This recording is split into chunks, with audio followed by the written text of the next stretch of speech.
مولانا رومی کے زندگی بدل دینے والے اقوال۔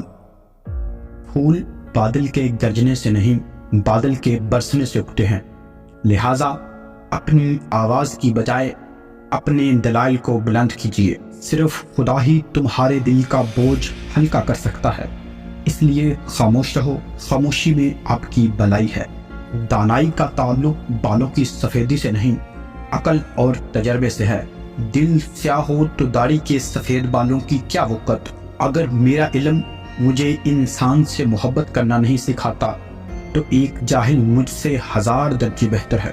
خدا تک پہنچنے کے بہت سے راستے ہیں، لیکن میں نے ہلکے خدا سے محبت کو چنا۔ بیدار کر دینے والا غم غافل کر دینے والی خوشی سے بہتر ہے۔ کسی نے مولانا جلال الدین رومی سے پوچھا کہ دنیا کیا ہے؟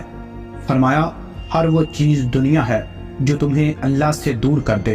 اگر تم عظمت کی بلندیوں کو چھونا چاہتے ہو تو اپنے دل میں انسانیت کے لیے نفرت کی بجائے محبت آباد کرو۔ تمہاری روح کے لیے اس سے بڑھ کر کوئی مرض نہیں کہ تم خود کو کامل سمجھنے لگو۔ انسان تبھی اللہ کی طرف رجوع کرتا ہے جب وہ دنیا میں اپنا ہر ہنر آزما لیتا ہے۔ دوستی کی کشتی میں پہلا سوراخ شک کا ہوتا ہے۔ صرف پیسہ ہی نہیں، عقل، ادب، چہرہ، اولاد اور علم بھی رزق ہے۔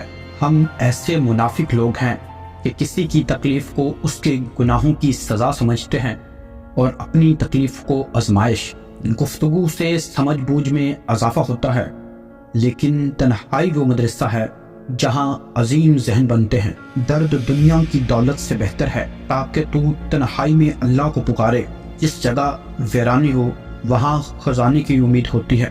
اچھا بولنے کے لیے پہلے اچھا سننا ضروری ہے۔ ایک انسان کو پہلے سننا چاہیے، اسی سے بولنے کا فن سیکھنا چاہیے۔ 1000 قابل انسان مر جانے سے اتنا نقصان نہیں ہوتا جتنا ایک احمق کے صاحب اختیار ہو جانے سے ہوتا ہے۔ خلوص جہل کو علم سے بدل دیتا ہے اور خود غرضی بڑے سے بڑے عالم کو جاہل کر دیتی ہے۔ دشمنوں سے زیادہ ہمارے وہ دوست خطرناک ہیں جو منافقانہ انداز میں ہمارے جذبات سے کھیلتے ہیں۔ برداشت کے کانوں سے سنو، رحم کی آنکھوں سے دیکھو اور محبت کی زبان سے بات کرو۔ اچھی صورت دل کو متاثر کرتی ہے، جبکہ اچھی سیرت روح کو۔